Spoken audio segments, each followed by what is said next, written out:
Hello everyone and welcome to the webinar. Today's presentation is Getting Started on School Wellness, What Parents Need to Know. This webinar is a presentation of the Action for Healthy Kids Parent Leadership Series. My name is Carol Muller and I am the State Director of Action for Healthy Kids in Colorado. So before we get started, I would like to just review some of the logistics. Once you're linked in, you should all see a control panel, which is usually on the right-hand side of your screen. You can use your telephone or your speakers to dial in and listen to the presentation, but everybody will be muted to avoid static and any background interference. You will see a dialog box there at the bottom right-hand side of your screen, and we encourage you to type in questions into that box as we're going along, and we'll try to get them answered later in the presentation, or if we don't get to them, we'll shoot you an email following the webinar. The webinar is being recorded, and we will send out links to the recording and any resources that we go along with it. We'll send those to you about 2 to 3 business days after the webinar. So let's get started. First, a little bit of background on Action for Healthy Kids. We are a national nonprofit, and we fight childhood obesity, undernourishment, and physical inactivity by helping schools become healthier places. We're a network of parents and students, educators and community leaders, and lots of health professionals. And we've all come together because we're all passionate about creating healthier learning environments for our children. We really feel that everyone has a part to play in ending the nation's health crisis for children, and in our programs, our tools and resources all help to make that possible. Our goal is to create school communities where children learn how to make healthy choices, really from the minute they walk in that front door of the school to the minute they leave at the end of the school day and beyond. And we've got a lot of free programs, educational resources, and grants for schools to help them implement best practices and policies to increase physical activity and improve the school food environment. Those are our 2 focus areas. So as I said, this presentation is part of the Action for Healthy Kids Parent Leadership Series, and today we'll offer strategies to help parents, caregivers, and other community members make the case for a healthier school in your community, help you engage your school community in health and wellness efforts, teach you a little bit about school wellness policies and how you can use them, and we'll talk about building a school health team. And then we're really excited. We've got success stories from 2 Colorado parents that we're going to share with you as well. So our 2 main presenters today, Denise Marquez, she's an RD. She is the program coordinator for Colorado Parents for Healthy Kids, and she's been working with our parent leaders for a number of years and really mentoring them and helping them get things, health and wellness efforts off the ground here across Colorado. And also we have Maritza Gutierrez. She is our community outreach specialist. As well, just like Denise, she works with the parents in our programs, particularly our Spanish-speaking parents. And in addition, Maritza is the director of community leadership at another Colorado nonprofit called Cultivando, and they work to engage and unite community members and build community leaders. So they've got lots of great experience, and I think it's important to point out that they both came to school wellness themselves as parents, working in their school communities, and really developed a passion for that through their own personal experiences. In addition, we've got 2 special guests, 2 members of our Parent Advisory Board here in Colorado. Lynn Coady and Kareem A will share their success stories toward the end of the hour, and I'll let Denise introduce them to you in more detail later. So with that said, I'm going to turn it over to Denise. Thank you, Carol, and welcome everyone. So making the case for school wellness really is an essential first step towards creating a healthier school culture. Whether you're a teacher, a principal, a parent, or a student, you really must know how to talk about your projects, your goals, and how to convey why these efforts are important and necessary. It's the why that will get your school community behind you and what will help build support for everything that comes next. So first, you can talk about the connection between schools and health. What is a school's mission? Schools are supposed to teach kids about reading, writing, and arithmetic, but how do you convince skeptical members of your school community that health should be an essential part of that mission as well?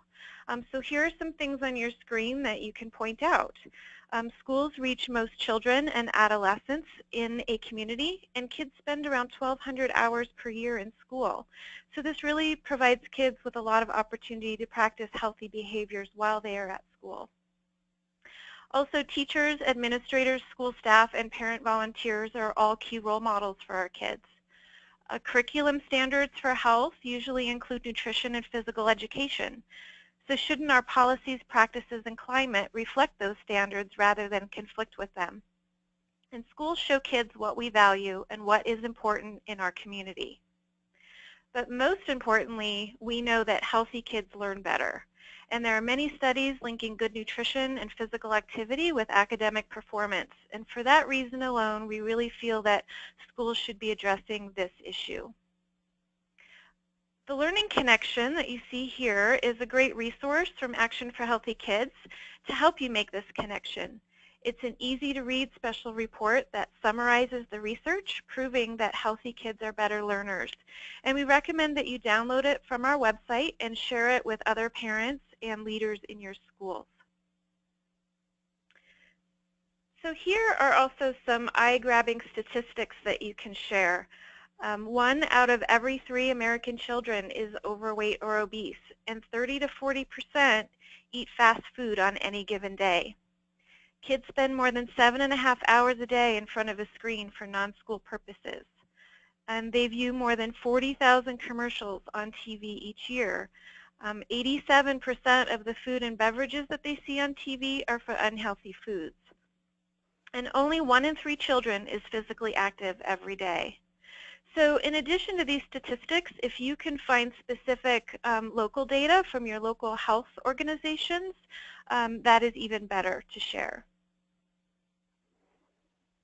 Many people don't know that 27% of young Americans are too overweight to serve in our military. Approximately 15,000 potential recruits fail their physicals every year because they are unfit. But when you're using statistics like this, just consider who your audience is. For example, a statistic about the military may not resonate as much with an audience of immigrants. Their experiences with the military in their own native country may or may not be positive, so they may or may not consider this to be a concern. But it is important to point out that the obesity crisis in this country is not just a health crisis. It is also a national security crisis, an economic crisis, and an education crisis, and it will affect our country's success in all of these areas. Most people know that the U.S. is suffering from an obesity epidemic, but we don't all know how serious it is or how it relates to our personal lives or our school environments in particular. So making that connection for people will really help to build support for your team's work. And even more important than sharing facts, try to make a link to people's personal lives when you're building support for your projects. Many people who get involved with health and wellness in schools do so because they've seen the consequences of living an unhealthy lifestyle play out with someone in their own families. So encourage them to share their stories if you're in an appropriate setting and if they feel comfortable doing so. And be sure to connect your message with daily practices that are taking place at your school. Is your school sending conflicting messages about health and about what is valued? So when you look at school celebrations, fundraisers, rewards, recess, and family events, does your school culture reflect a healthy message? So here we have another resource that can help you make this case. It's a slideshow or YouTube presentation that you can share with your school audience. It talks about the obesity crisis, the connection between health and learning, common school customs and the conflicting messages they sometimes send, and best practices for healthy schools. And it is available in English and in Spanish. So here I will turn it over to Maritza, who will talk about engaging your school community. Hi, thank you, Denise. So as you can see in your screen, here are 6 ways to make people like you, and this is a resource from Dale Carnegie. We believe this is an important resource as these are core principles for winning support, and they're pretty simple. When you use these principles, we feel like your interactions at school will be that much better, and they will give you a higher success. And why do we think that? Because we believe that building support for your vision of a healthy school is really all about building relationships with the people in your school community. So now I would like to review what public school structure looks like. And as you can see on your screen, students and parents are at the top. Why? Because schools really exist to serve them. As you can see, the school board is next on the hierarchy, and they're elected by the public. They're ultimately responsible for overseeing district success. So really don't forget to include them in the conversations when you're looking for people to support you. The superintendent, district administrators, nutrition services, and district advisory teams sit below the board, as you can see in the structure. In addition to parents and students, on a day-to-day basis, you will probably interact with the two bottom tiers, as you can see, individual school leaders, school improvement teams, parent groups such as PTOs and PTAs, teachers, and other school staff. So it is very important that you gather support from teachers, and as they are key from creating healthier classrooms. But overall administration, especially the principal, they hold the greatest power to create a healthy or unhealthy school environment. So it is important to get their support from the very beginning. So now let's talk about engaging your principal. How do you engage your principal? Remember to develop a positive relationship, show up at school functions and events, and really make a point to be chatting with the principal whenever you can, and show that you are a dedicated member who is on his or her side. Also try to understand his or her vision, philosophy, oh my God, I can't speak today, I apologize, and priorities. I'm trying to speak in Spanish now. What concerns do they have? What are priorities at the school? So try to make sure that they understand that you're not trying to add more to their to-do list. You're just really asking for their support and permission to get involved. Other important groups that you'll want to develop relationships with are really, as you can see on the screen, will be classroom teachers, PE department, before and after school programs. Introduce yourself to these people, build credibility, show interest in what they're doing at the school.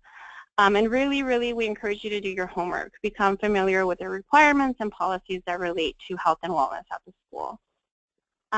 So here we'll talk about your accountability or school improvement team. This is a formal team made up by teachers and school leaders, community members, and parents.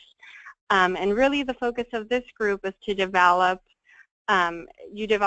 a document which is a school improvement plan. And the goals for the school improvement plan vary by school, but usually they relate to academic achievement, which of course we know it's really linked to healthy students. So these improvement plans set the direction that the school would take. And as a result of that, this will be the best place to integrate wellness strategies. So this is something that gets reviewed and evaluated, and this is really important to a great place for wellness. So this is something that's frequently visited or reviewed by PTAs and projects and policy initiatives. So nutrition services, maybe the cafeteria is an area that you would like to focus on, and maybe you want to see menu changes or more time for lunch, a better eating environment. So we encourage you that if you have concerns, you'll want to get to know both the cafeteria manager and also talk to your district nutrition service staff. So know that decisions about school meals may happen at either level. It really depends how your district operates. Learn how the National School Meal Programs works, and Action for Healthy Kids offers a webinar around that can help you.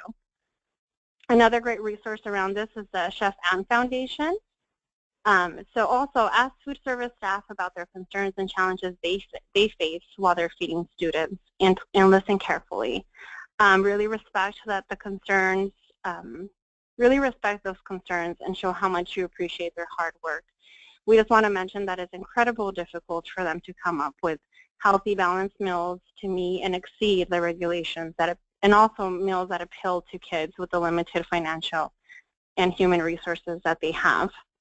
So when you have a question, let's try to frame it in a respectful way and show that we value their expertise. For example, we can say, I'm concerned about this. Help me understand why it's done this way. So we just encourage you again to have positive relationships at your school. Here, as you can see, engaging parents is very important. This is very important to create support. And we understand that sometimes this could be a challenge. So if you're having trouble bringing your principal and teachers on board, it might be because there's pushback from other parents. So school leaders are constantly choosing what battles they're going to fight. So if you can show that the majority of the parents are supported to your efforts, it will really make it easier to get the school support. So really bring on your PTA or your PTOs on board with health and wellness, and it is a really good place to start there. So they already have a structure in place. They're really there to provide parents a voice, engage families, and support student success. So if you do have a PTA or a PTO, get involved with them. It will really make it easier to make changes within. So continuing to parent engagement, it is really important that you involve other parents that have a deeper understanding of the culture, norms, and dynamics in your community. This is really important. This is important that you help ensure that projects are sensitive, relevant, and welcoming to all members in your community. It is also important that you involve them from the very beginning, and with that we don't assume what is important to other parents, really allowing the space to help them identify what are the needs and how they would like to participate in these efforts. Also, don't let language be a barrier. If you have parents that speak different languages, find a parent that could really help you engage with other parents. Talk to parents that you see often at the school, whether it's at the drop-off or pickup or volunteering on a regular basis. Ask teachers to help you, give you some recommendations, and identify a few parents that they could see getting involved. And as you can see on the screen, smile. It means a lot in any language, so make sure that we're creating a welcoming environment, and smiling really goes a long way. Realize that often a lot of parents that don't speak English really understand more than they speak, so don't assume and still find different ways to engage them. It is crucial that we engage students, invite students, student input and participation in your efforts. Students can serve in very different roles, such as focus groups, advisory boards, and they could really engage as project leaders. In fact, a lot of students can lead activities that, a lot of students that do and get involved in activities have a higher achievement. So it's important that we involve our students. You really want to help with, they play a key role in communicating your accomplishments to different channels that might be more effective. So I will turn it over back to Denise. Thank you. So on your screen here, you can see some general tips for success when you're working with principals, parents, or other school groups. We recommend that you be patient and understanding, but at the same time be persistent with your efforts. Be sure to show the benefits your initiatives will have for those other groups. Also respect the hierarchy. Don't try to undermine anyone, and make sure that all of the necessary people are aware of what you're doing. Always take a positive and constructive approach. If you get frustrated along the way, which I think many of us have been in those situations, remember to maintain a professional attitude both in written and face-to-face communications. If you're consistently coming off as petty and hostile, this school will not want to work with you. Also, when doing food-related projects, remember that food is very personal. So be sensitive in the way that you approach discussions about food. Often singling out particular foods to criticize may hurt people's feelings or even give the impression that you're being critical of their heritage and traditions. Always find common ground. No matter how far apart your viewpoint might be from the people you're working with, you can usually find something that you can agree with them about. So view that compromise as a partial victory that will lay the foundation for future efforts. And also starting with smaller projects that are easy to win will help plant the seed for larger initiatives down the road. And remember that engaging school groups is really all about building relationships, and all of this relationship building sometimes can take time. Also, consider the school calendar. So schools go through predictable cycles every year when attention is focused more intensely on specific things. And those things may make it harder to get the attention of school leaders or parents, or they might make the timing ideal for your initiatives. So as you see here, October, November, and January, February may be opportune times to introduce new initiatives. So just check with your individual school and find out what their calendar looks like for the year. So before we move on to talking about wellness policies, let's just see if we have any questions. Carol, have any questions come in? We do not have any questions yet, and so let me encourage everyone to type into the dialog box at the bottom of your screen if you have any questions, and we'll have more time for questions at the end. So encourage you to ask whatever you would like. Great. Okay, so let's move on and talk about school wellness policies. So a local school wellness policy is a written document that guides a district's efforts to establish a school environment that promotes students' health, well-being, and ability to learn. Since 2006, federal legislation has required districts or other educational authorities that participate in the National School Meals Program to have a wellness policy in place. District wellness policies aren't developed just by district employees. School districts must permit parents, students, school food service, PE teachers, school health professionals, the school board, school administrators, and members of the general public to participate in the wellness policy process. And this provides flexibility for those local schools and districts to develop policies that meet their unique circumstances, challenges, and opportunities.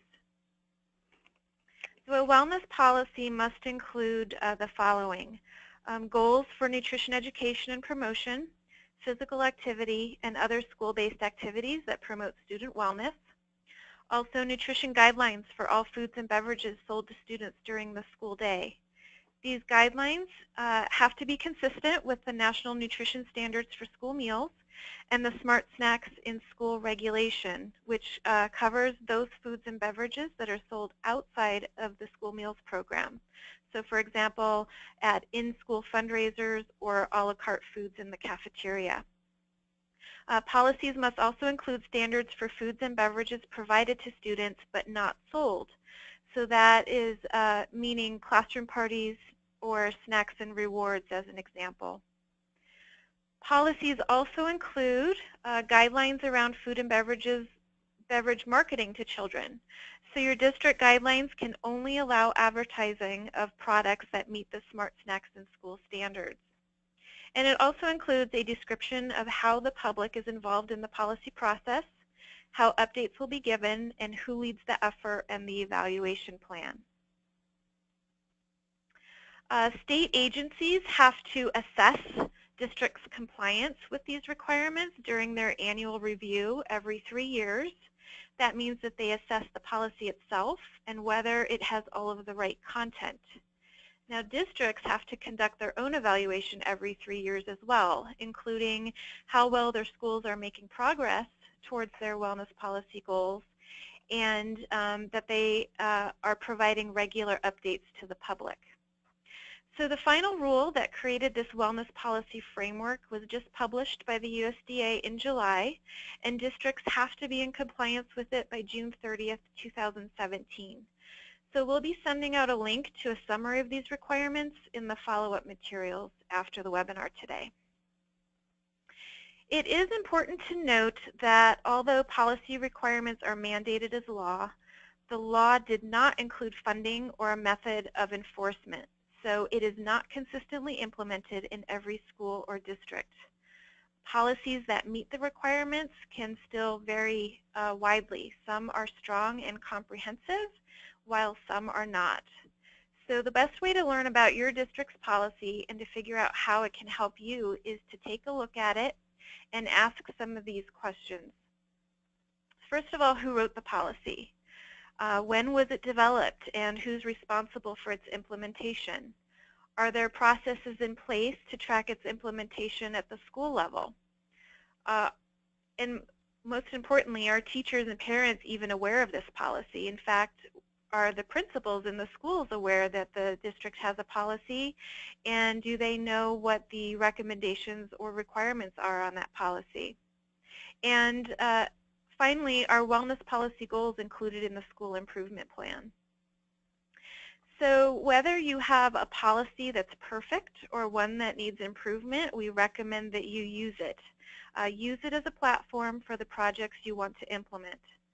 So when talking to others about your projects, mention the goals that are in the district wellness policy that your project will help to meet.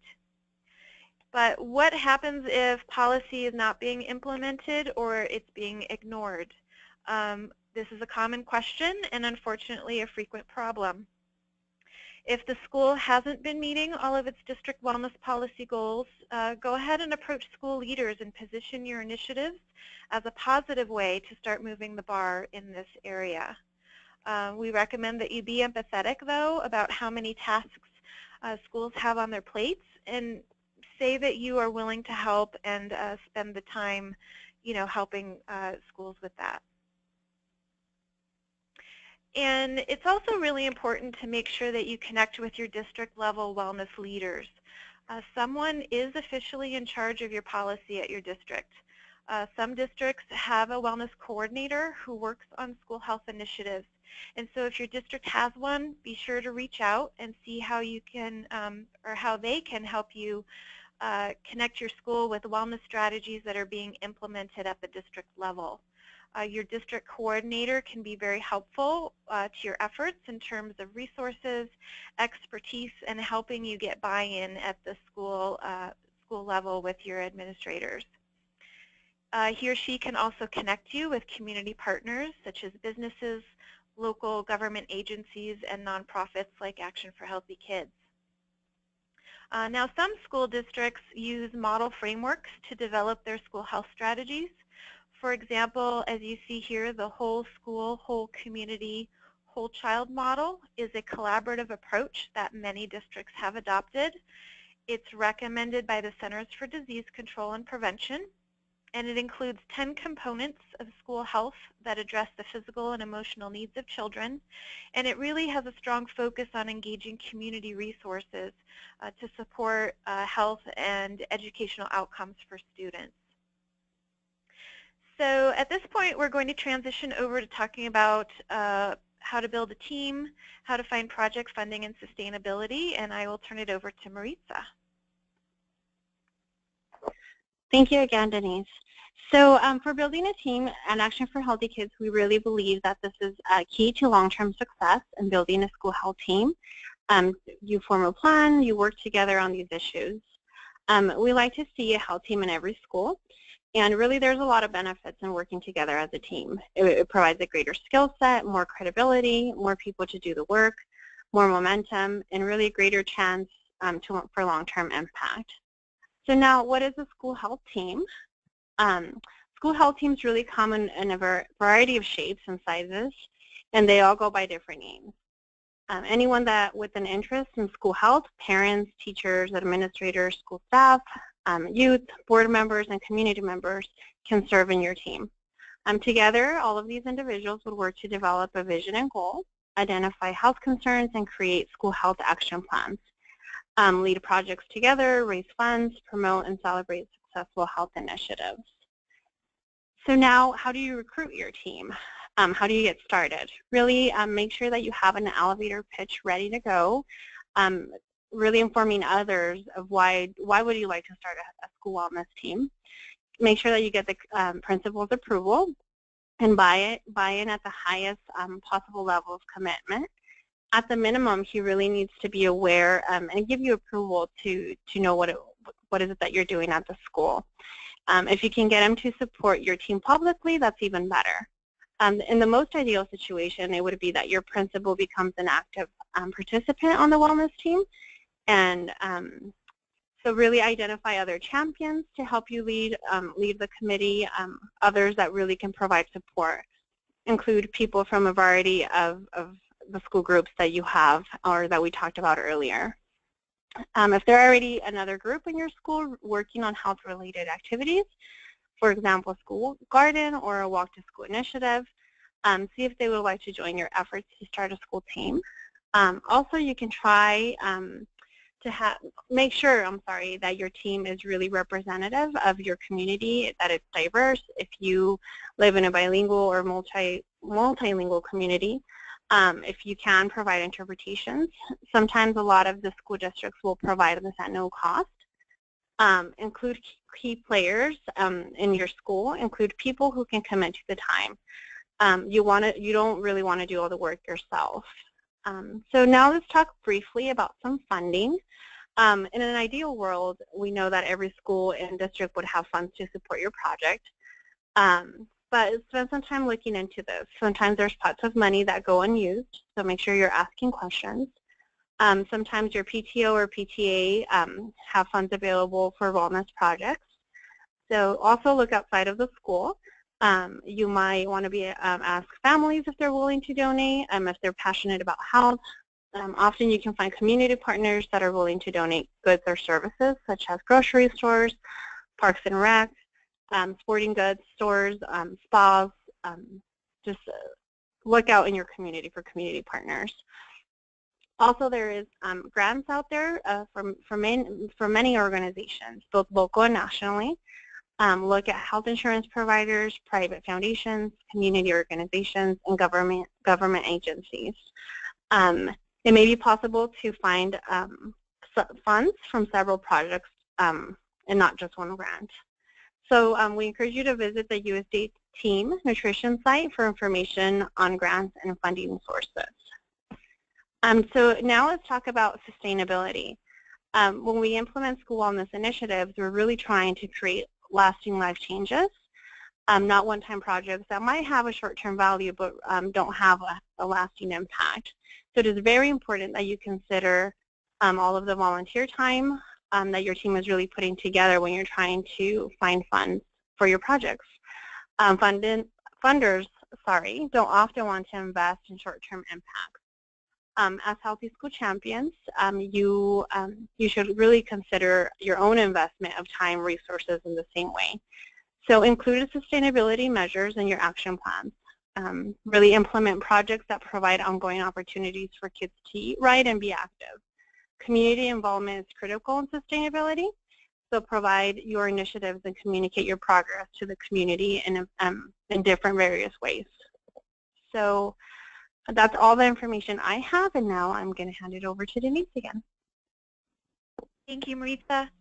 So talking about sustainability, when you use a tested program to frame your wellness efforts, this is really a great way to get students involved, excited, and wanting more, which also leads to sustainability. So Game On is Action for Healthy Kids free program framework for K-12 schools that uses Eat Better and Move More challenges to engage students. Game On can be tailored to meet a school's specific needs and resources and is designed as a multi-year program framework. The program is organized into 6 steps to guide your school in creating a sound, sustainable school wellness framework, gathering your team, completing an assessment, creating an action plan, and implementing activities. Game On has over 80 nutrition and physical activity challenges with templates and resources and ideas. Step 5 is engaging your community, and then step 6 is about getting recognized as a health promoting school. So schools can go through this program framework step by step, or just use it as a resource to find individual activities. Using the map here on the screen, you can click on different areas of the school based on what area of the school you would like to start some projects or initiatives. And Game On also helps schools meet criteria for the Healthier U.S. School Challenge, which is a recognition program with financial incentives that's offered by the USDA. In addition, you can also find ideas through our Wellness Wednesday webinar series, which is the second Wednesday of every month. And each of these is a 30-minute long presentation that showcases a best practice from Game On. So the next Wellness Wednesday webinar is November 9th, and the topic is Easy Nutrition Messages. If you're interested in the September and October webinars, those will be archived on our webpage that you see there at the bottom. And there are 3 more sets of resources I'd like to point out before we introduce Lynn and Kareem A. The first one being Every Kid Healthy Week, which is a national annual celebration of schools' wellness achievements. The goal of Every Kid Healthy Week is to create a nationwide movement and create momentum around school wellness. And it takes place the last week of April each year. Last year, we had more than 1,600 schools nationwide that hosted Every Kid Healthy events in their schools. So if your school is hosting an existing event in April, why not make the focus be on healthy kids and families to show your school's commitment to wellness? And to be a part of the national movement, registering your event will help build momentum, and it will also get your school on the Every Kid Healthy map. Parents for Healthy Kids is a set of resources designed to appeal to parents and other school wellness champions. It includes live webinars like this one, recorded webinars, YouTube presentations that you can share with your school, and tip sheets for all sorts of activities. And many of these resources are available in Spanish. And then finally, I want to briefly mention a resource from our partners at USDA's Team Nutrition that will be coming out very soon. It is called the Local School Wellness Policy Outreach Toolkit. And it includes a lot of templates that you could use to engage other parents and school staff in your efforts to implement your wellness policy. It's got customizable letters, flyers, presentations, news articles, and social media posts. Action for Healthy Kids was involved in the review of this resource, and so we're really excited and looking forward to its release by the USDA. Okay, so now I'm very happy to introduce 2 of our parents who are on our Parent Advisory Board here in Colorado. We've asked them both to share their experiences working on school wellness in their communities, and they have framed their story by answering these 5 questions that you see here on the screen. First up is Lynn Coady. She is a parent of 4 kids in the Idalia School District. Idalia is a very rural community here in Colorado out on our far eastern plains, and we're excited to have Lynn with us today. Lynn? We may have to unmute her. I think we have to unmute her, yes. Let's see if we can find the way to do that.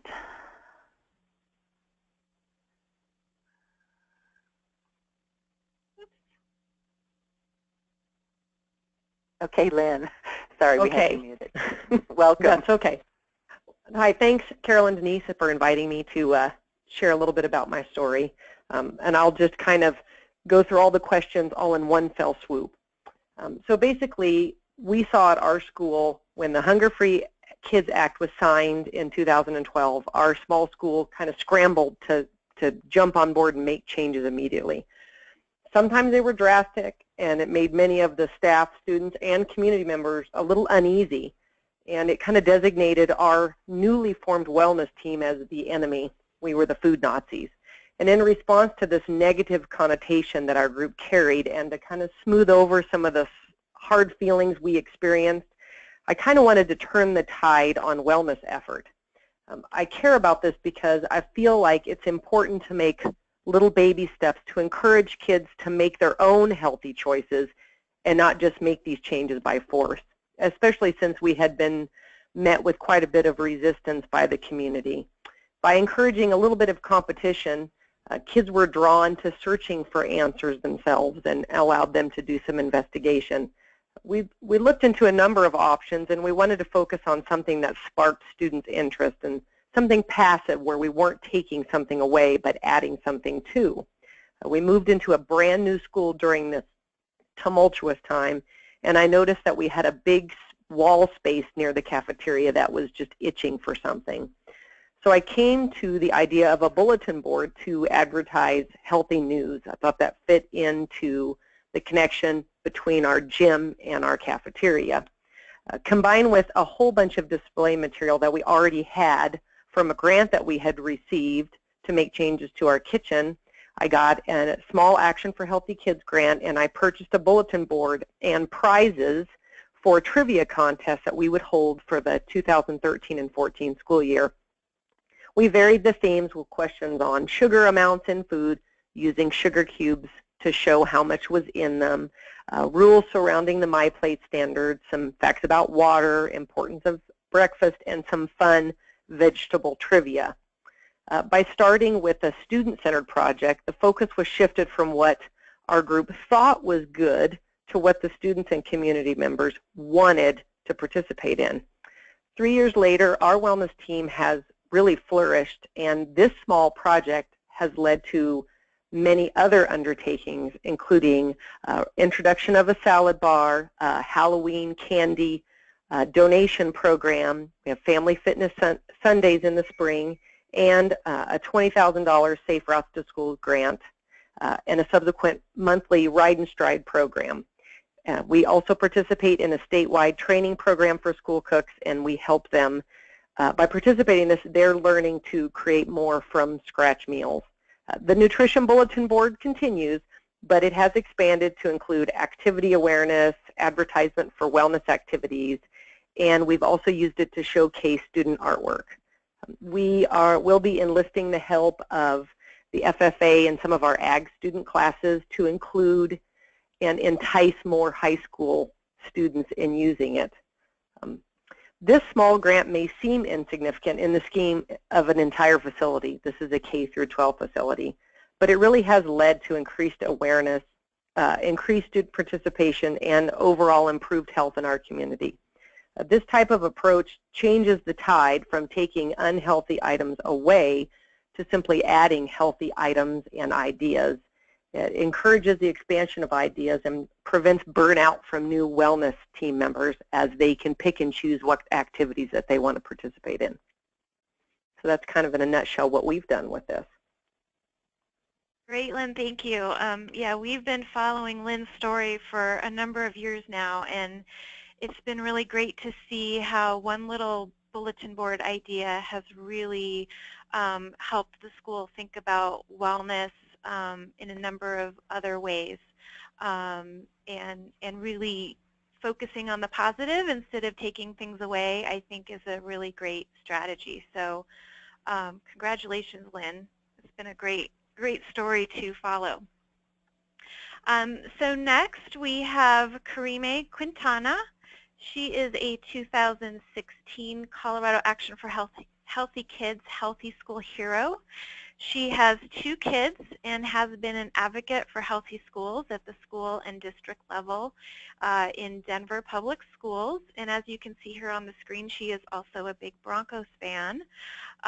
So we would like to welcome Kareem A, and it looks like we have to unmute her so we can share her story. Thanks for reminding me. The school. We as a parents would bring in cupcakes, candy, juice, and any more items filled with sugar. Also, I noticed the kids, we really high energy, like a sugar rush, and we're not focused on the should be. After attending a training with Maritza for an Action for Healthy Kids, around now parents can advocate for healthier schools, I decided it was time to make a change. So I began conversation with my school leaders, and quickly I saw I did not have the support needed for them. So I decided I won't continue to advocate to improve the health of a student at the school, And if it was not possible to begin in my school, I won't begin conversation at the district level, as I am a board member with the ILA committee with the superintendent. So I began to mention how, as a parent, I was concerned about the students' health at the school, and I want to make improvements. During this time, I was also talking to another parents in my community, and I'm telling them about the impact healthier school having our children education. So at the end of the school, so last year, I give a presentation to parents and district staff about action for healthy kids and the school health during the superintendent forum. I was informed that they would consider school health a priority during the next school year.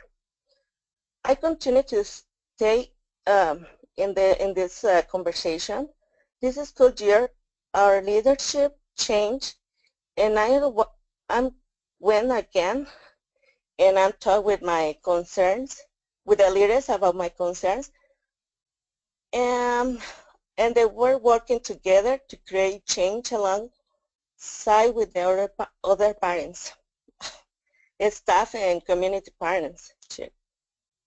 Some of the changes that have already happened in the access to water during the school day. So now the kids have water in the cafeteria, and they can put fruit or vegetables in there, and I'm very exciting. So thanks to you, our school leaders, students, and the Westwood Unidos, students have been a learnership about the improves the water consumption. They have been key to creating change in the school. So many others are happening at the school in district level.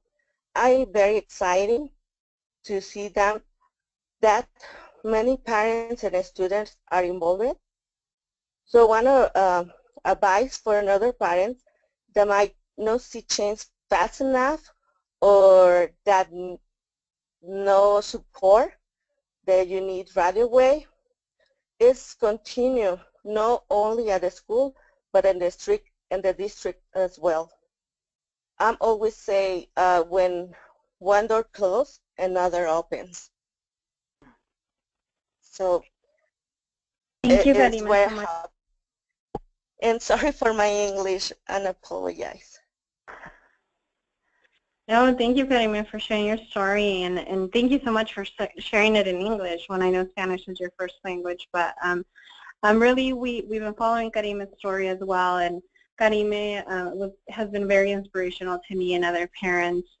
So Kareem's story was really around, she did not have the support at her school, but I was very inspired by her tenacity to not stop there. She started talking to district level administration, and she was part of a superintendent forum.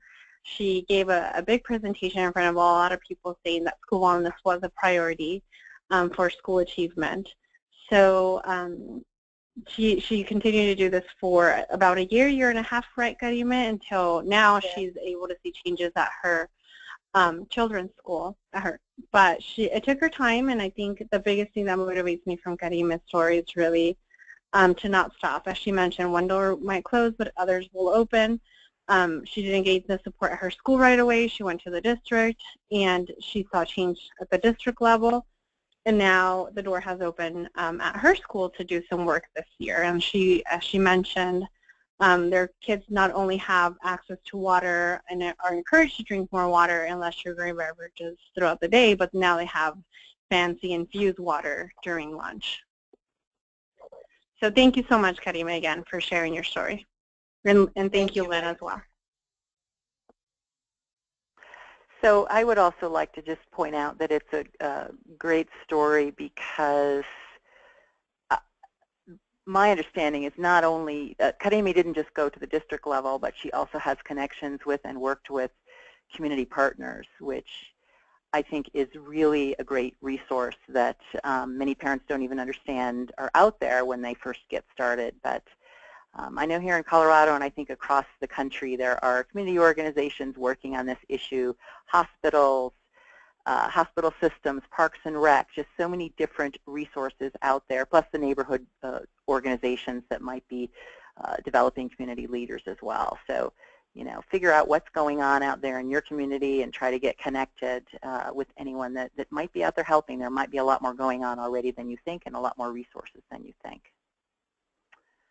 Well, great. Let's move on to some questions, and we do have some questions that have come in. Let's see. First of all, do you have a list of activities that we could start with the children or parents?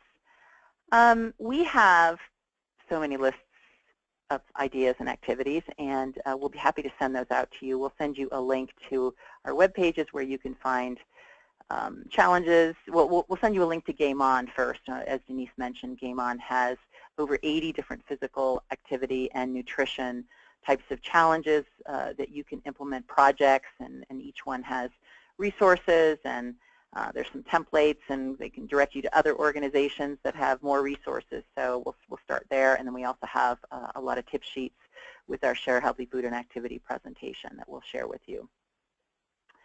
And those resources, as well as the recording for this webinar, will go out within 3 business days, and will go to everybody who registered.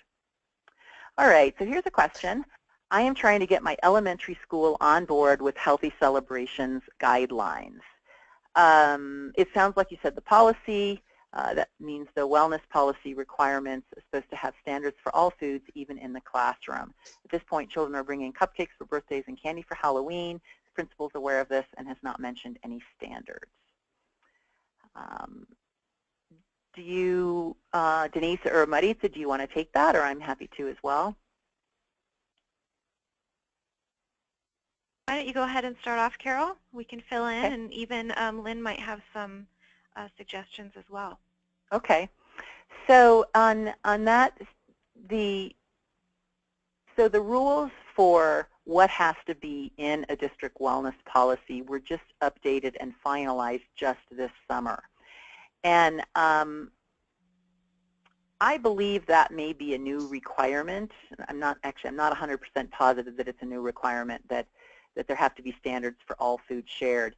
The policy, however, doesn't say, the policy has to have standards for foods that are sold that go along with and meet the Smart Snacks and School guidelines.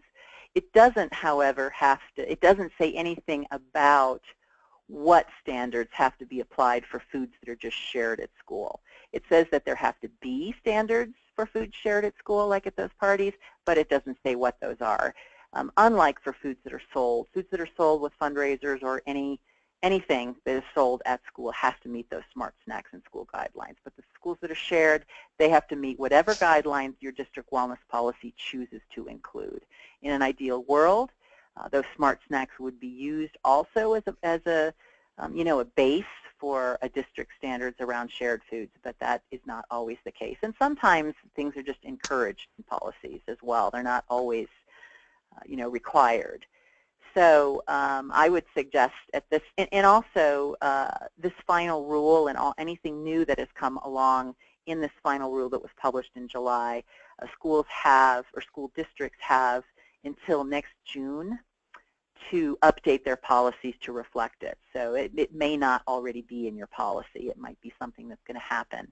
So really a great opportunity, if it's important to you, for any of you, to look at your policy and get involved in that policy work, because most districts will be going through some type of review process to make sure that anything new is included in their policy. Does anyone want to add to that?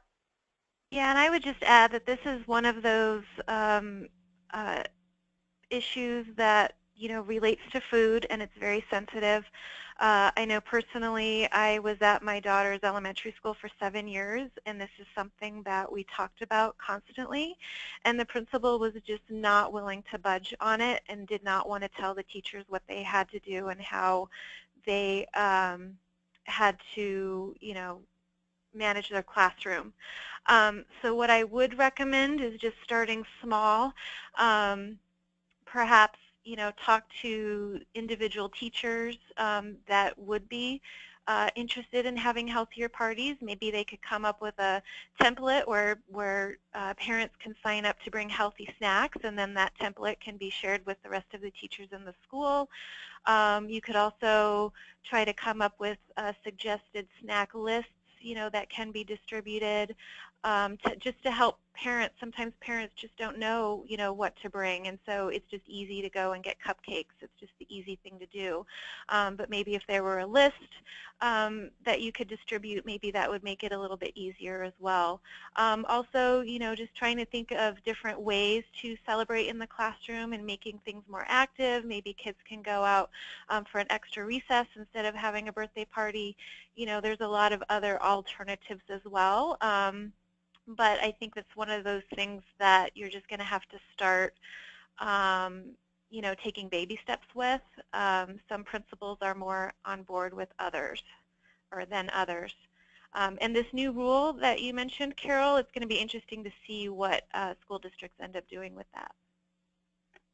Yes. And Lynn had a suggestion, too. I'm going to unmute you, Lynn, and go ahead. Thank you. I was muted and I was itching to say, make a suggestion.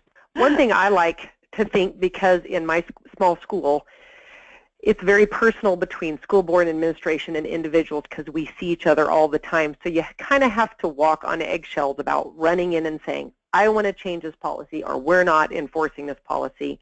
We took in our school the birthday celebration and the food issue.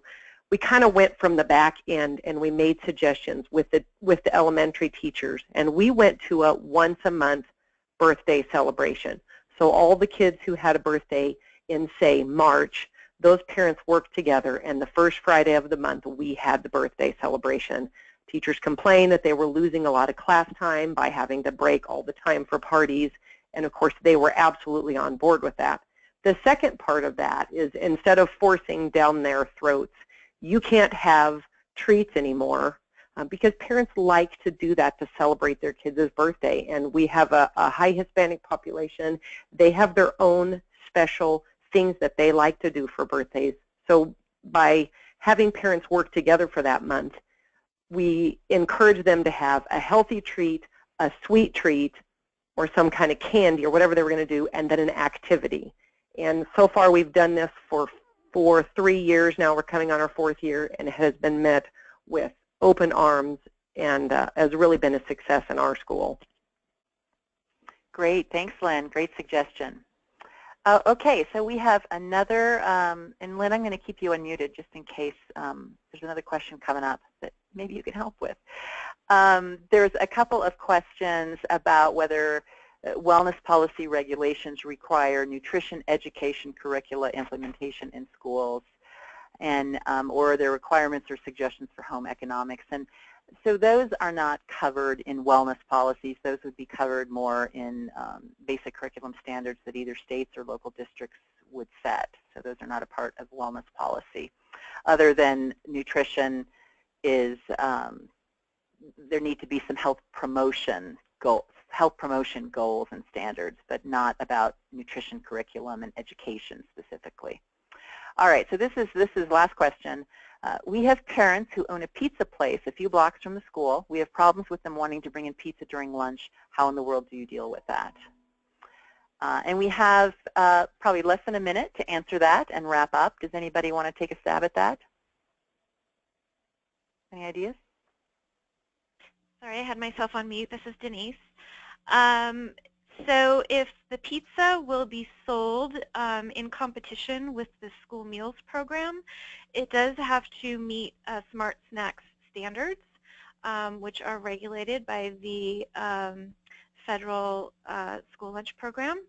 And so you could use that to, reinforce your position that the pizza should not be sold during lunch. And I guess that answers the question. Carol, do you want to expand on that? No. Well, In some districts, they may not even be able to sell it. There may be competitive food rules. I know in Colorado there are competitive food rules where the only entity that could sell a food in competition with school meals is food service, like with their a la carte items. So if they're selling it, they may not even be able to do that during the lunch period.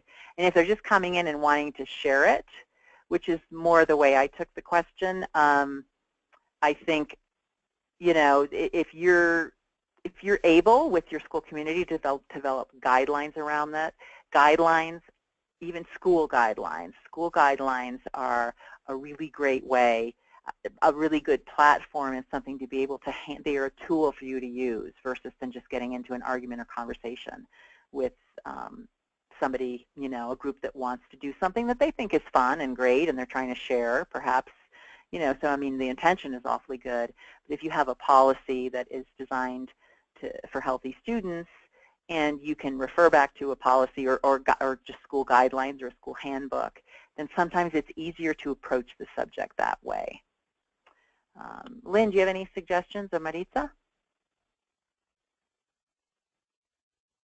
All right. Well, since we're out of time anyway, let's go ahead and wrap up.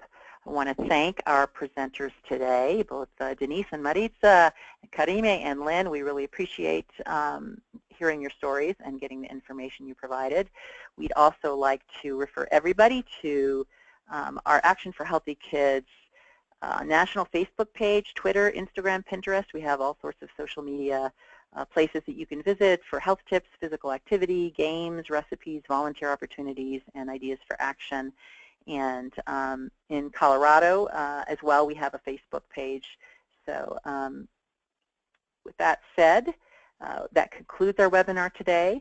We will send out the follow-up email in 2 to 3 business days with a link to this recording and all the handouts and resources we discussed. I'm going to put the wellness policy handout that USDA puts out that shares what requirements have to go in a policy. I'll include that one as well. So thanks so much as well to all of our listeners for all the things you're doing every day to ensure that all kids are healthy, active, and ready to learn. And good luck with your efforts. Thanks for your time, and have a great day.